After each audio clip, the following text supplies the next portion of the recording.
Welcome to Forterra's 7th Annual Ampersand Live. Forterra is a Washington-based land conservation organization that works with people and the land to ensure we have a place that can sustain all of us into the future. Ampersand Live is an opportunity for all of us to step back and reflect and think about the things that are the most challenging and the most inspiring about this place that we love, especially in a year where I think many of us have felt constrained and constricted by the challenges that we're facing. The artists are performing this year not at the Moore Theater, but out on the ground, in places that Forterra has been involved in, the communities have been involved in, and their goal is to help restore our connections to our place and to restore our memories of what this place has been for generations, restore our connections with each other and with the First Peoples of our region, who we should respect in all that we do, and to join with them as living cultures in caring for this place going forward. This year's theme for Ampersand Live is restoration. I hope you'll stay connected.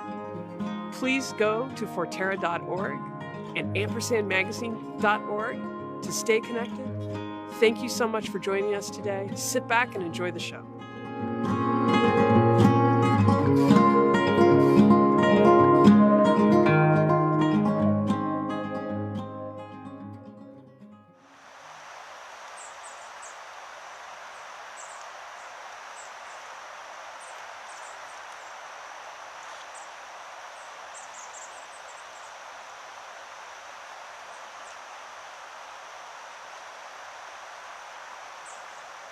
From a cultural standpoint, most people believe that where they live matters, that their shared history is important, and that their collective wisdom is drawn from a well of human experience that has been played out over time within their own sense of place.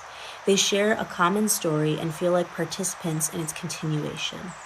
And if they are fortunate, that story is well remembered, carefully protected, and thoughtfully retold. Michael Sean Sullivan.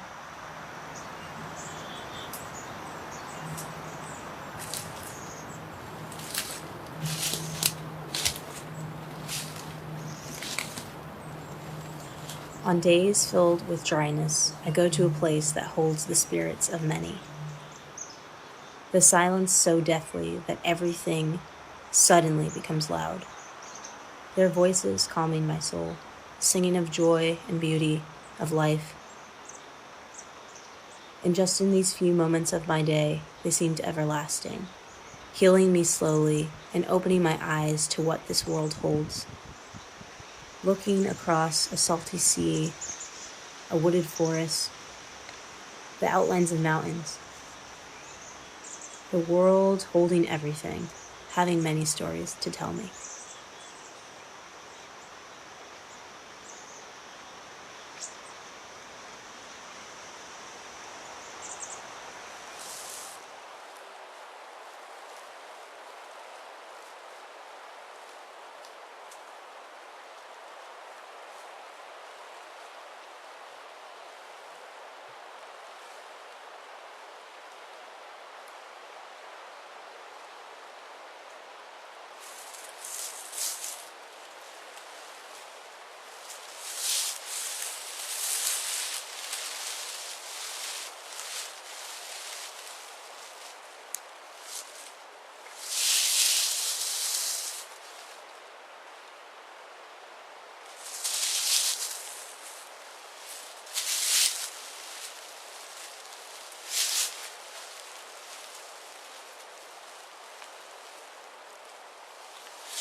This is the story of an old wooden boat that found a new home in the forests of Guimas Island, surrounded by the Salish Sea. My name is Clyde Petersen, and I'm an artist from the Northwest. This is the Dorothy Jean, a 1930s wooden yacht built on South Lake Union. I've lived in Seattle for most of my life. I kept the boat moored there, but as the tech gentrification hit the shores of a once sleepy city, and housing stability grew scarce and artist spaces grew unaffordable, I started to search for alternative ways to preserve the Dorothy Jean and repurpose it. I wondered about turning it into a cabin on the land. In May of 2019, I happened upon a small piece of land for sale on Guimas Island, just north of Anacortes.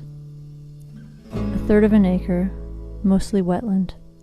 Hard to build a house on, but easy to put in a little driveway and roll a boat right onto it. With my savings and a credit card, I bought the land for $17,000. Friends from all trades volunteered to help out. Architects, builders, electricians, touring musicians, adept at driving trailers.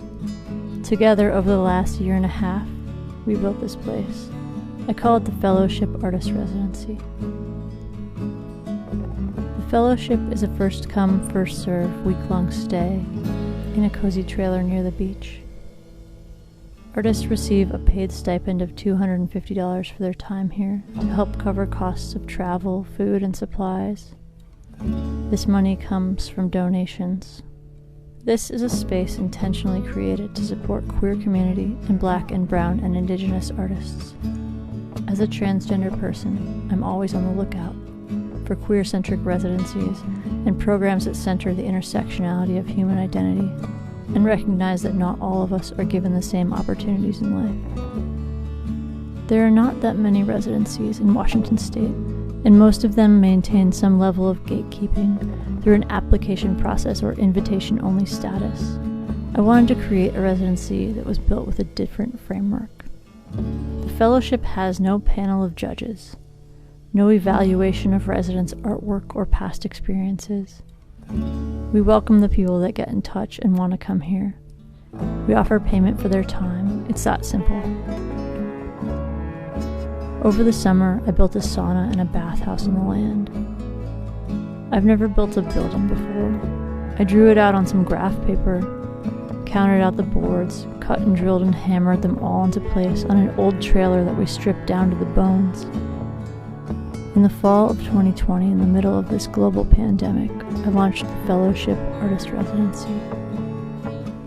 I've hosted 5 residents in a few short months, and I'm booking 2021 right now. I feel like I've lived several lifetimes since beginning this project. I'm becoming more and more like a woodland creature every day. I can feel the winter coming. I'm stockpiling wood, food, and supplies to burrow in and welcome artists to this land.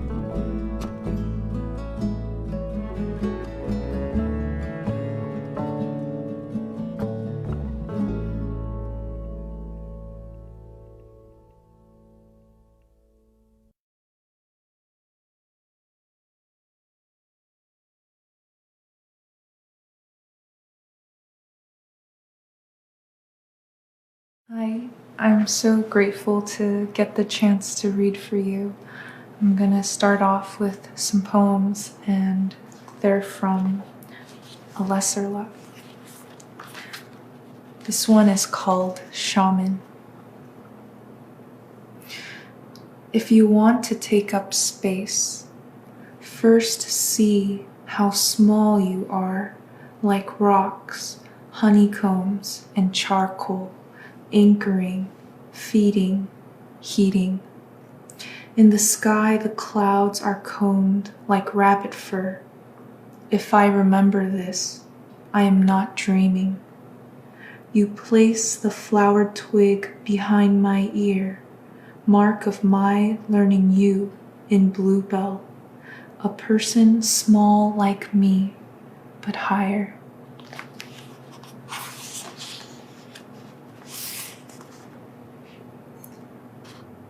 This next poem, it started with a question that somebody asked me and I thought the answer lied somewhere in where I lived and where I was, which was here in Seattle, in place. It's called Happy. The sound of a poem. It starts with the footsteps of an ant over the log we sit on. We hold up steaming mugs and we commit our anxieties to the air, for these anxieties to become air, warmer and fresher as they rise away. The prologue prolongs the holy word, light. There is light eschewed from our bodies, in all places, a source of its own, highlighting our features with pale, observable lightness, as it does to breasts and breath. The middle begins with rocks falling off a cliff face into the water. This is the argument against time that passes through our bodies, sinks to the bottom of what used to be, raging at the seconds, sweeter and more stale as they leave us. Crisis is shaped like an owl pellet we open together. The tiny bones, beaks, and fur. There is a little tooth, a puff of feather. The further we peel back the translucent layers, the more heaven is dimmed by our bright and curious joy. The solar system is a clock. It turns as we pull the tool, leave the linen, divide the diamond, christen the chrysanthemum, circle the sound as we ourselves pull back into solace. We are witnesses of each other. Afterward, we are unconcealed. Soon there is no difference between words and then things. We are beginning. We are elliptical. You ask me across the aisle of the market, eating your croquette, how can you make a poem happy?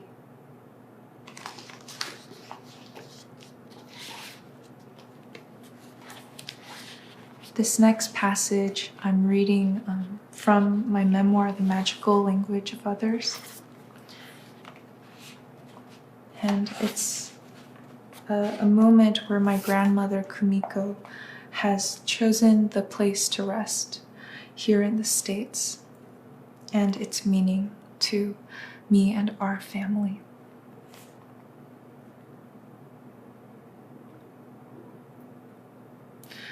Her grave was cleared of weeds, pulled by the workers she had greeted herself the previous year.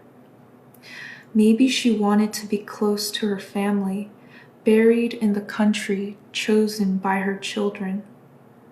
As I learned Japanese, roamed through Ueno and the elevator of that ryokan, I learned to isolate myself through language, from English to Korean to Japanese.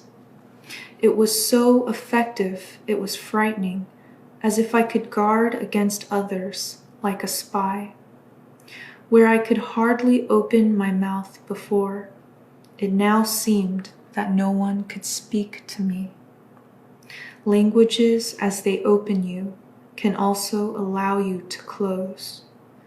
When I felt myself running toward seclusion, I heard my grandmother and my great-grandfather urging me to try, and how much harder one must try when learning to love. She never asked me to speak, but to understand, rather than endure to forgive, and never to sacrifice, only to let go. Thank you.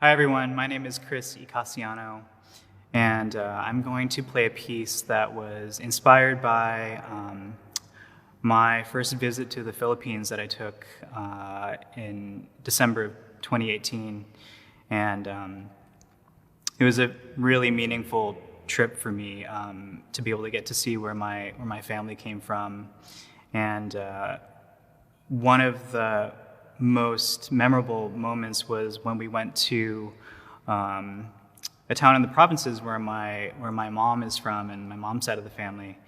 And I remember stepping into this place and feeling really connected to it, oddly, because I've spent my entire life and grew up in Seattle in the Northwest. And I just found it to be really astounding that with my experience being so vastly different, still feeling able to connect to the land and the place, even though I'd not been there. But knowing that my blood comes from there was really powerful and meaningful. So this piece that I'm about to perform is called From This Place, and it's about that story.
My name is Juan Alonso-Rodríguez.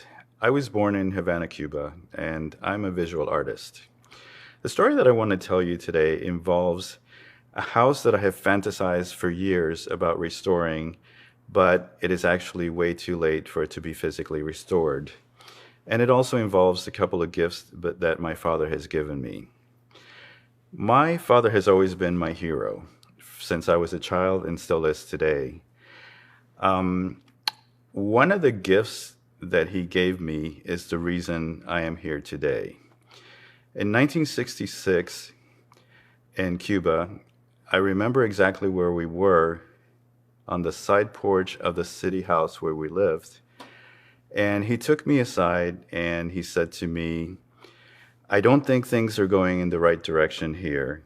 And I think it would be good if you left and went to the US. So I liked the fact that he was giving me the choice. He was treating me a little bit more like an adult, even though I was 9 years old. But I had this opportunity, and having had a very good relationship with my father and trusting him in everything that he said, I decided to go ahead and follow his advice. And on March 2nd, 1966, I arrived in the US. The other gift that I want to talk about was the spark of creativity that he gave me. And in order to tell you a little bit more about that, I have to go into a little bit of family history. My grandfather was born in Spain, and he moved to Cuba, where he met my grandmother. And he started a wrought iron shop there. Then they rented this house in the city of Havana. It was a very large house. At one point, there were 14 of us living there. So it was my grandparents, their 3 sons, their wives, and their kids. So this very blue-collar family did not spend a whole lot of money on extravagant things. All their income was from the wrought iron shop. And they also didn't believe in taking vacations. So their idea of a getaway was this farmhouse that they had been renting for years. And they would go there on the weekends and sometimes for longer periods of time in the summer. Somehow, as if I were telepathically communicating with them, the year that I was born, they decided to stop renting the farmhouse and build a house on the beach, which actually was way better for me because I'm definitely not a farm boy and I love the beach. So when I say that they built it, they actually helped build the house. A lot of the steel that was involved in the structure of the house was supplied by my family's company. One of my uncles built most of the wood furniture, including these beautiful credenzas that contoured the round dining room of the house. And my father designed and fabricated all the outer doors to the house. But more importantly than that, he designed and fabricated the railings that went along 2 sides of the house and included the stairway that went up to the entrance of the house. Now, when I was young, I always admired these railings. I thought that these railings were absolutely beautiful. And when I found out that my father had actually designed them and made them, it gave me this huge sense of pride. And seeing those railings was kind of like there's something inside me went like, I want to be creative.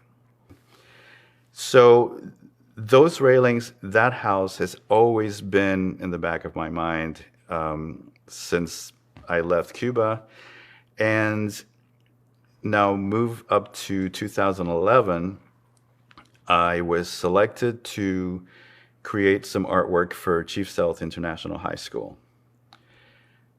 The first thing that I did when I was selected for this project was go talk to Cecile Hansen, who is the chairperson of the Duwamish tribe. I didn't want to make anything that was in any way disrespectful to the tribe. I didn't want to appropriate any kind of design or any kind of anything having to do with taking anything away from that. But I did want to give a nod to the tribe. So after meeting with her, I came up with the idea of sentinels. And I also started thinking, well, this school is named after Chief Sealth. And I consider Chief Sealth the father of Seattle. It's just the person that the city is named after. And of course, father immediately made me think of my own father. And I started thinking, what if I used that very first spark, that very first image that made me feel that I wanted to be creative? So what I ended up doing was looking at this really small, it was like this little tiny photograph of the house. It was the only photograph of the house that I had. And it's a funny photograph because there's some guy walking across in front of it with his hand in his mouth, and it was just odd. But that was it. That was all I had. And I blew it up, and I took 3 of the components of the railings and ended up creating 6 8-foot sculptures that now flank the entrance to the auditorium of the high school. Finishing that project, I felt very proud of this really personal journey that I had taken and that I had been able to bring back and like revive my father's designs. I finished this project in August of 2011. And in September of 2011, I decided that 45 years after I had left Cuba, I was emotionally ready to go back. Now, my father had passed away in 1991. I never got a chance to see him again after I left. But when I did go back to Cuba, I was able to go to both of the houses where I had lived as a child. And importantly for me, I got to see those railings again that had played such a huge part in my memories of being a child in Cuba. Now they're deteriorating, but there's still this amazing beauty about them that you just can't deny, and just not just the beauty of the actual physical object, but the beauty of that gift that I had been given at such an early age. And as artists, it's important to tell stories. It's important to leave the place where you live a little in better condition than how you found it, to add something positive to the place that you live and the place that you love. And I also think that whenever we leave that legacy that may be seen or may be appreciated sometime in the future and not necessarily immediately, we're also bringing that legacy that has been left to us by our ancestors. And to me, that has significant value. So I'm hoping that we all think about planting that seed that might be the bloom at some time in the future when it is more likely to be appreciated.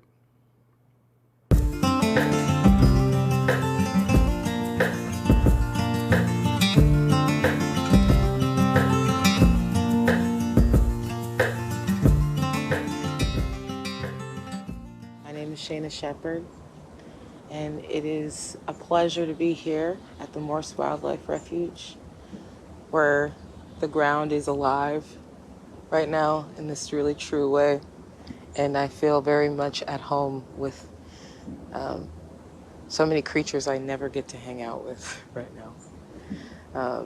This song is called Apple Tree, and I wrote it based on my favorite book as a kid, The Giving Tree by Shel Silverstein, which at the time when I read it, I thought it was about, ungrateful kids not being, very responsible or responsive to their environment and their friends. But as an adult in reading it, I realized that the biggest gift that we give is the energy of love, whether that's to our friends and family members or strangers, or just to the earth that provides us the space to be ourselves. So super, very grateful to be in this space playing this song.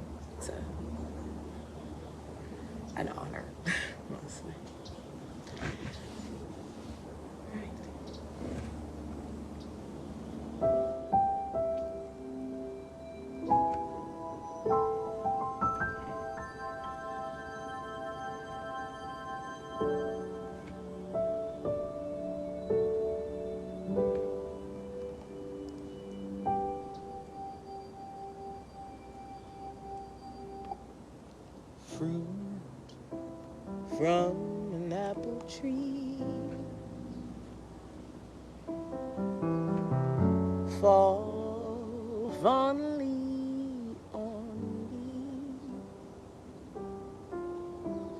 and with your gift so sweet, I'll come to see the earth in rebirth, bark from an apple tree, split swiftly for me, with every splinter chipped and fallen leaf yields a profit you never see.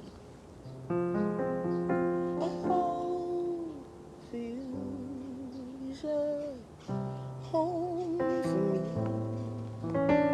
If life was merely mortality,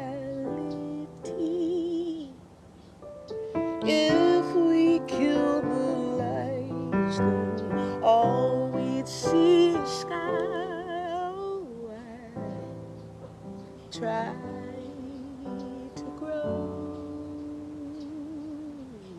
If I read what I sow.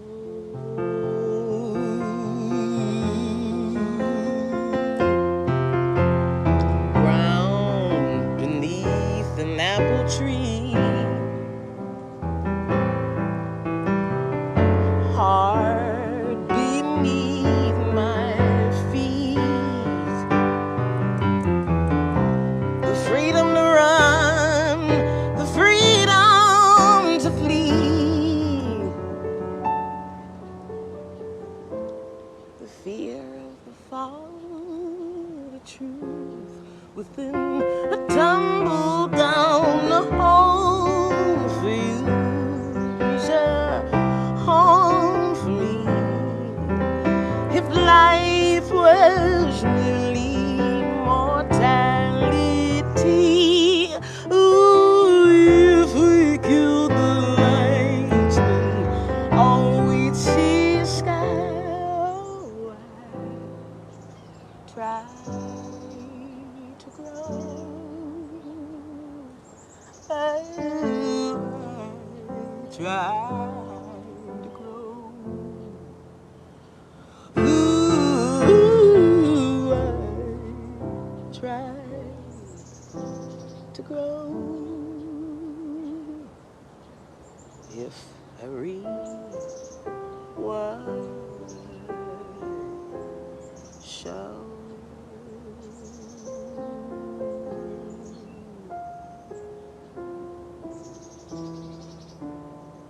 See from an apple tree.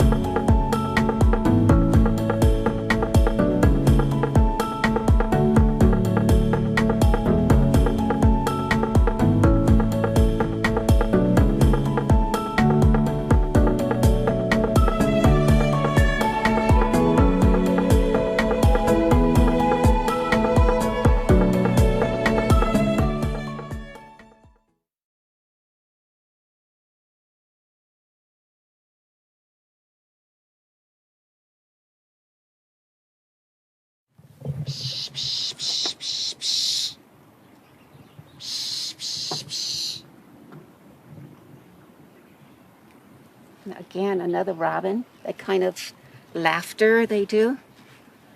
Is that what you were mimicking? No, that's called pitching. And birds are kind of nosy. They want to come out and see what's going on when they hear like a high pitch sound like that.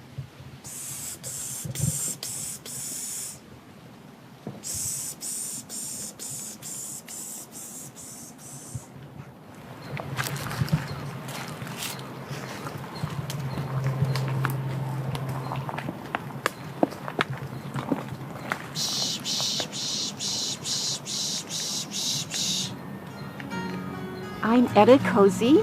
I'm a birder. Started birding at the age of 60 and have done this for 16 years. I'm from Louisiana, and Louisiana's, has lots of birds, but I never met a birder. I never was introduced to the hobby. I never had birding books around the house, and it's just interesting. I just never considered birds as a hobby. Started with a trip to Fort Worth, Texas. My grandson and his mother was there. My job was to take him out every morning for a walk. And it was during spring migration. So it was all these ducks and birds everywhere. It was just wonderful. I didn't know what a dove was. This is horrible. So I bought my first book there. It was Birds of Texas. I was just off. I was just passionate about birding.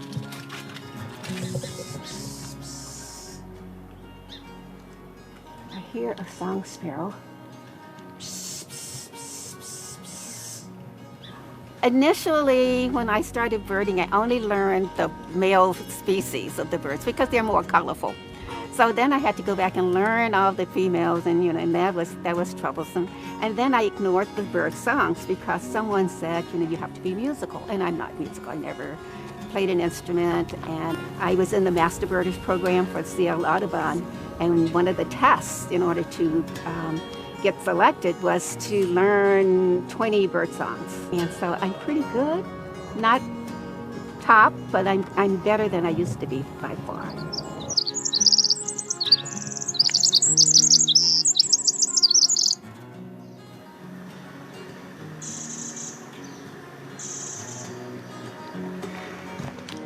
Well, one of my experiences I'll share, I was in Zambia, and I was bird watching. It was a family trip, but I always take my binoculars with me. And so the last night we were there, we did a river boat ride. And so I had asked the waiter whether there were any birds on the lake. And my daughter, he must have responded, but I didn't apparently hear him. And she said, well, he said the captain doesn't like birds, he loved birds. So I went up to where the captain was, and I spent the whole trip talking about birds. And so at some point, we passed some birds, it was shorebirds, and he reversed the boat and pulled in so that I could get a better look. That's the beauty of birding. You have experiences you never ever imagined you would have. There he is. Encounters with people, not necessarily birds, but with people. I love it. I recommend birding to everyone. The younger, the better. Did you see one? I did. He hopped around here and he went back over.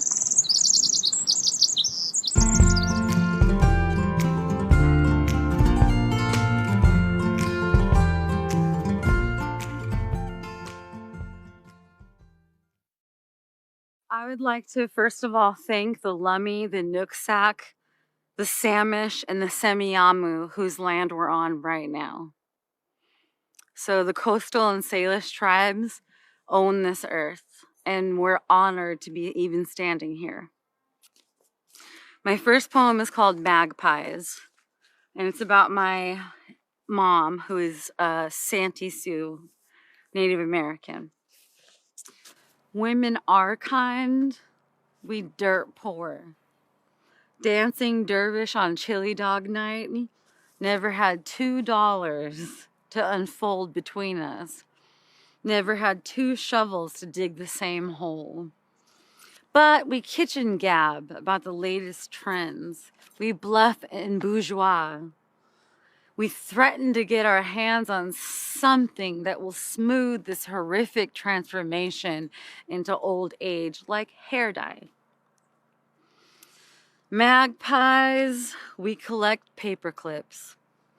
A divorced earring, an amethyst, a bonsai, which are said to symbolize beauty and restraint while imprisoned in a craftsman when the eviction notice gesticulates with warnings of winter. I'm too young to go gray. I say to my mom, who doesn't buy it. She says, oh, turn the light on. But can the light be Lark, Juno, Crema, some Instagram filter? Can my head always tilt in half shadow when a computer boy asks my name? And my body, let it be cropped off in bedroom nebula. Just let me be a huge face surrounded by flowers floating.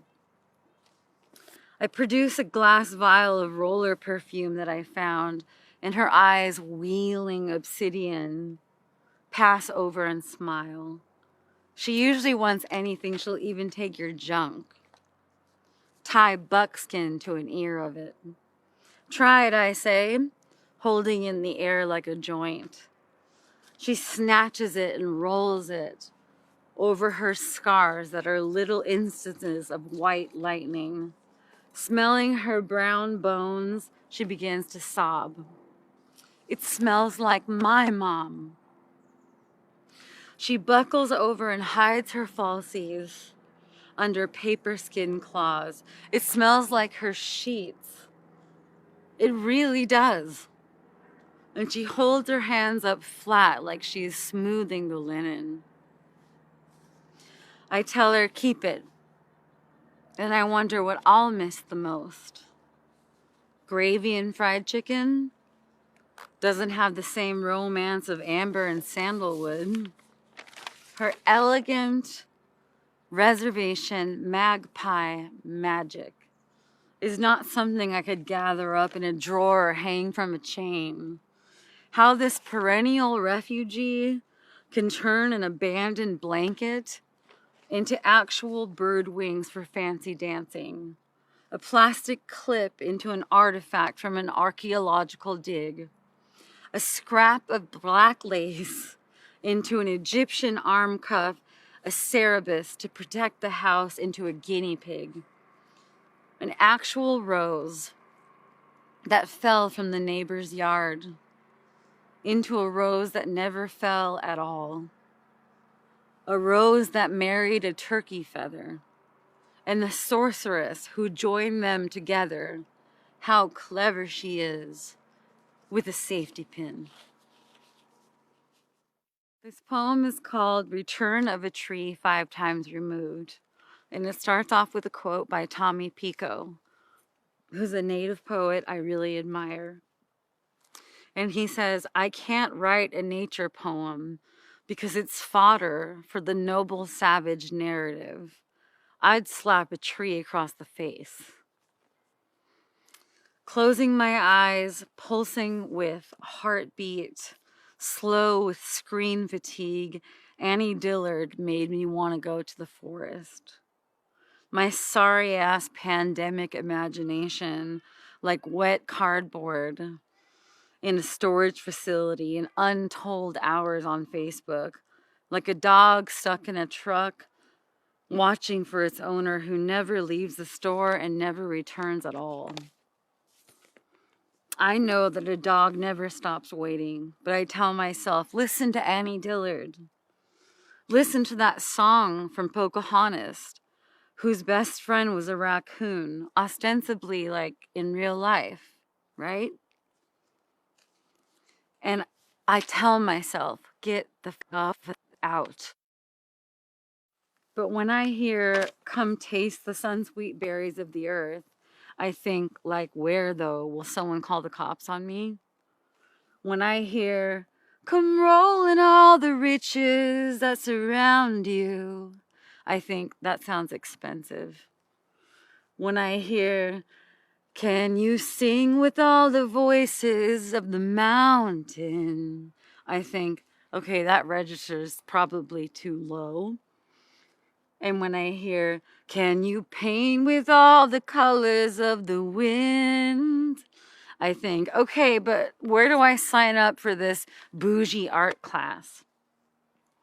Outside the breeze really makes me smile, but I seem to dislike everyone I see. And the only people I immediately love are the ones that are struggling visibly.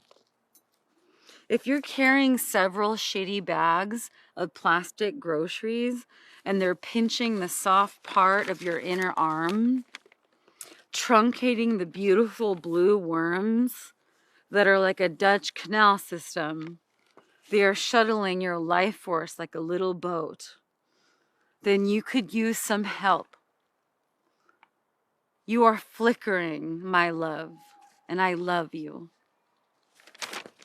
If you're an animal around here, most of the time you're a deer, and you have no fucking clue that you're so gorgeous it's arresting.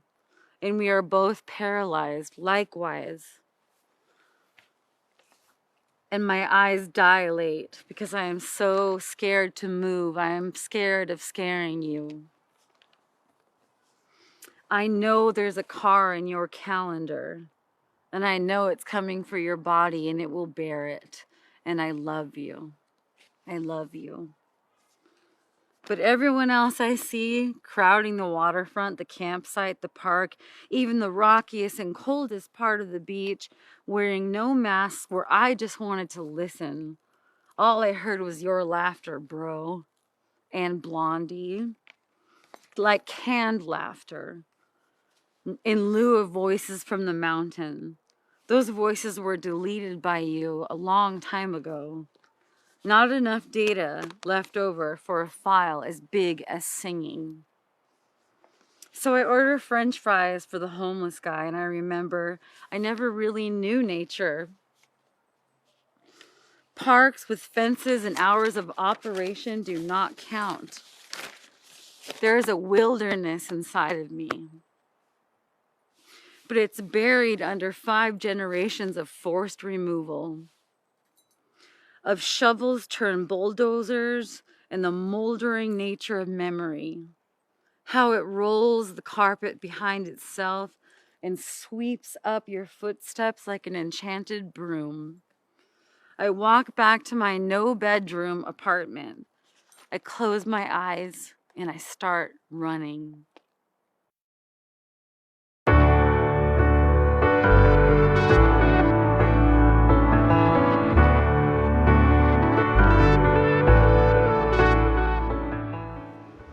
When I came to America at age 3, I didn't realize that moving to the Pacific Northwest, that this would be my new place and my sense of home.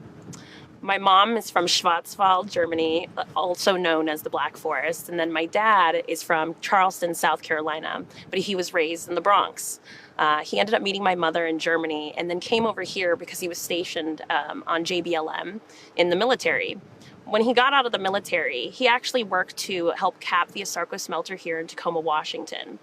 At that time, I didn't understand what environmental restoration was, and I didn't really realize that it had anything to do with anything like environmental justice. That word was completely foreign to me. But seeing him do that work and understanding the impact that it had to the community was the reason that I did the work that I do today. When I moved here, I fell in love with the water and I fell in love with Puget Sound. I love invertebrate species, and by the time I was 5 years old, I knew I was going to be a marine biologist. We went down to Titlow Beach every single weekend so that I could go find starfish of every single color.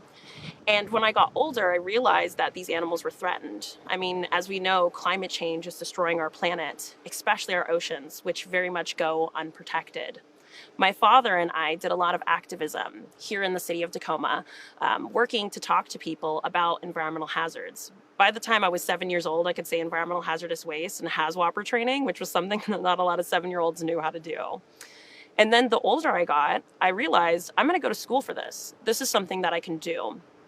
But seeing my father work in environmental justice spaces here in the city of Tacoma, I realized that not a lot of people were like us. Not a lot of people had stories like us, and no one looked like us.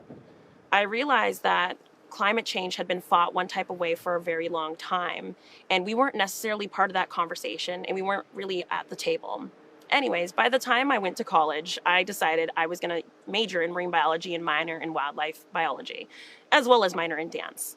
And while I was there and while I did my research, the more classes I got into, the higher level I got into, and the more research I did around the country, again, I realized I was the only person that was like me in those spaces. Usually the only Black woman, and most of the time the only Black person.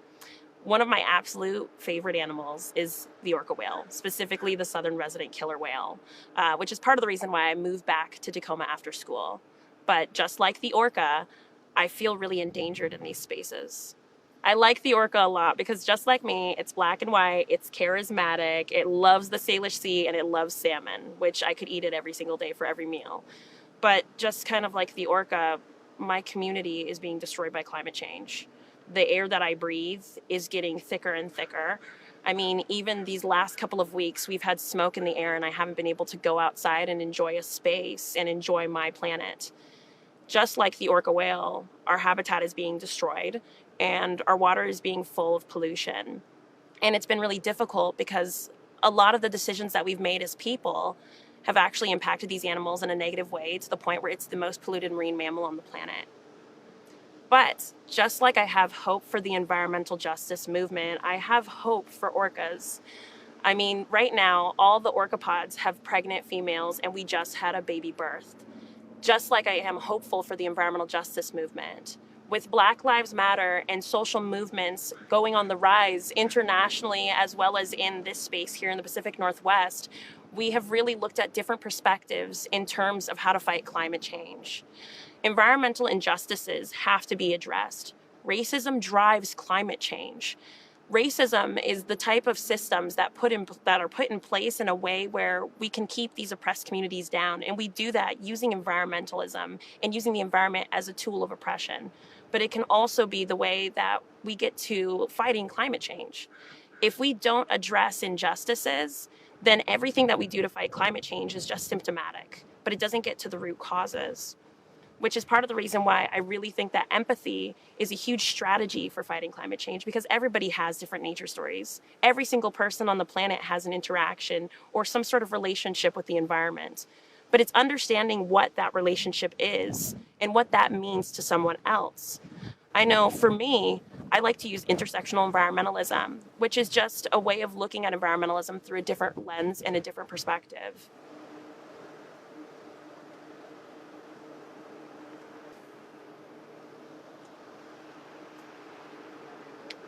Intersectional environmentalism looks at other ways of fighting climate change because STEM is important, but STEM can also be done in different ways, whether that's through a tribal knowledge lens or through social movements or through art. And so we have to look at all these different strategies to be able to answer the question, which is how do we fight climate change? But we have to have everybody at the table, but the table wasn't made for everyone. So we have to rebuild a new one. And part of what I do when I'm not doing marine biology and when I'm not educating in public spaces or working in policy is I dance. And for me, and especially from folks in my community, dance is a huge part of my culture. And dancing is sometimes how I have to tell the stories that I can't tell through data or through research. And this is why it's important for us to look at different people's perspectives. Good? Mm-hmm. All right, here we go.